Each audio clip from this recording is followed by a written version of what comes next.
Radio صدائے حریت جموں کشمیر سے update کے ساتھ حاضر ہیں۔ غیر قانونی طور پر بھارت کے زیر قبضہ جموں کشمیر میں بھی انسان بستے ہیں اور ان کی زندگی بھی اہم ہے۔ ہندو تبا کی حمایت یافتہ بھارتی حکومت نے مقبوضہ کشمیر کو 5 اگست 2019 کے بعد سے ایک کھلی جیل میں تبدیل کر کے علاقے کو عوام کے لیے جہنمزار بنا دیا ہے اور 80 لاکھ کشمیری دنیا سے کٹ کر رہ گئے ہیں۔ مودی حکومت ہندو تبا ایجنڈا مسلط کرنے کے لیے تمام کشمیری مسلمانوں کو ہی ختم کرنا چاہتی ہے۔ اگرچہ کشمیری گزشتہ 7 دہائیوں سے بھارتی بربریت کا شکار ہیں، تاہم 5 اگست 2019 کے بھارتی یک طرفہ اقدام کے بعد سے ان کی پریشانیوں اور اذیتوں میں کئی گنا اضافہ ہو چکا ہے اور سانحے اور صدمے کی نہ ختم ہونے والی کہانیاں روز ہی منظر عام پر آ رہی ہیں، جبکہ محاصرے اور تلاشی کی کارروائیاں روز کا معمول بن گئی ہیں۔ عالمی برادری کو مقبوضہ کشمیر میں ظالمانہ کارروائیوں کے خاتمے اور کشمیریوں کے حق خود ارادیت کے لیے بھارت پر دباؤ ڈالنا چاہیے۔ یہ وقت ہے کہ کشمیریوں کی زندگیوں کو بھی اہم سمجھا جائے اور ان کے ساتھ یکجہتی کا اظہار کیا جائے۔ 5 فروری یوم یکجہتی کشمیر بھرپور انداز میں منانے کے لیے آزاد کشمیر اور پاکستان سمیت دنیا بھر میں سیمینارز اور تقریبات کا آغاز ہو چکا ہے۔ تحریک کشمیر برطانیہ کے زیر اہتمام ہفتہ یکجہتی کشمیر کے حوالے سے کشمیر کانفرنس میں مقررین نے عالمی برادری پر زور دیا ہے کہ وہ بھارت کو مجبور کریں کہ کشمیریوں کا حق آزادی تسلیم کیا جائے۔ جرمنی میں بھی 5 فروری یوم یکجہتی کشمیر کے حوالے سے کشمیر کانفرنس کا انعقاد کیا جا رہا ہے۔ پاک فوج کے سربراہ جنرل قمر جاوید باجوہ نے کہا ہے کہ یہ وقت ہے کہ امن کے لیے ہاتھ بڑھائیں اور انسانی المیہ ختم کرنے کے لیے بھارت اور پاکستان کشمیریوں کی خواہشات کے مطابق مسئلہ کشمیر پرامن طور پر حل کریں۔ کشمیریوں کی طرح سکھوں کی پراسرار گمشدگی کا سلسلہ شروع ہو گیا ہے۔ 26 جنوری کے بعد سے 176 سکھ لاپتہ کیے جا چکے ہیں۔ اپڈیٹ ختم ہوا۔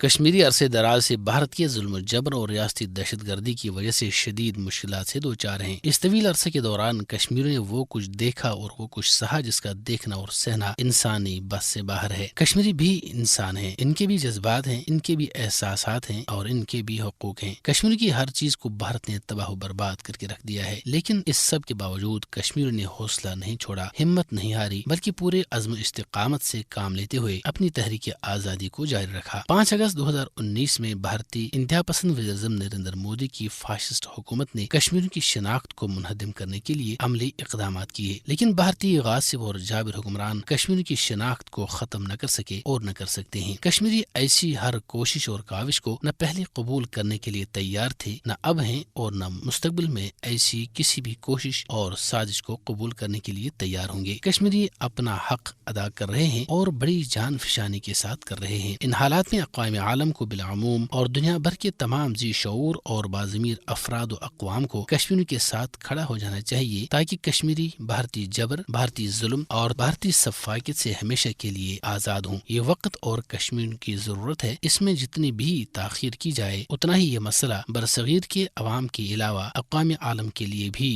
خطرے کا باعث ہوگا۔